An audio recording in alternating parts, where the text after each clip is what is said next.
नीट paper फुटी प्रकरणी आज महत्त्वाची बैठक होणार आहे। आज राजधानी दिल्लीमध्ये ही बैठक होणार आहे। एनटीए संचालकांना शिक्षण समितीने बैठकीसाठी बोलावलंय। त्यामुळे या बैठकीमध्ये नेमक्या काय घडामोडी घडतात हे पाहणं महत्त्वाचं आहे। मागच्या काही दिवसांपासून नीट संदर्भात ज्या घडामोडी देशपातळीवर घडलेल्या अतिशय धक्कादायक असा प्रकार समोर आलाय। तब्बल 22 लाख विद्यार्थ्यांचं नुकसान झालेलं आहे आणि त्यानंतर आता या नीट पेपर फुटी प्रकरणी राजधानी दिल्लीमध्ये महत्त्वाची बैठक होणार आहे। एनटीए संचालकांना शिक्षण समितीने बैठकीसाठी बोलावलं।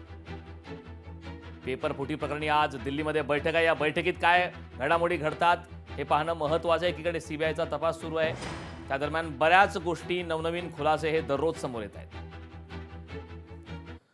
बातमी नाशिकमधून। नाशिकमध्ये गांजा तस्करींविरोधात कारवाई करण्यात आली। 30 किलो गांजासह 5 जणांना अटक करण्यात आली।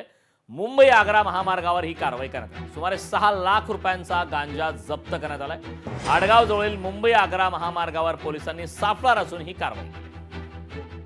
मुंबई आग्रा महामार्गावरती ही कारवाई करण्यात आलेली आहे।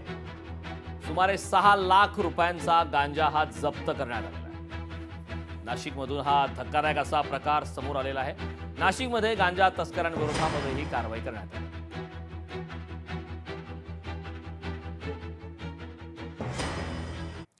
तुळजाभवानी मंदिरात रेफरल व्हीआयपी दर्शन पास हे बंद करण्यात आले। विधान परिषद निवडणुकीच्या पार्श्वभूमीवरती हा निर्णय घेण्यात आलाय। आचारसंहिता लागू झाल्याने मंदिर प्रशासनाच्या माध्यमातून हा मोठा निर्णय घेण्यात आला।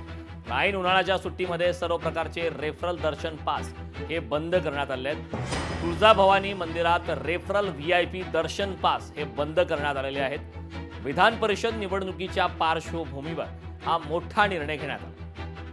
आचारसंहिता लागू झाल्याने आता मंदिर प्रशासनाच्या माध्यमातून हा मोठा निर्णय घेण्यात आलाय।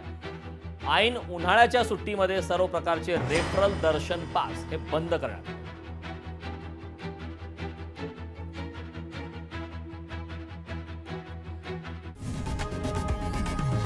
लोकशाही मराठी ऐका, पहा, जागरूक रहा।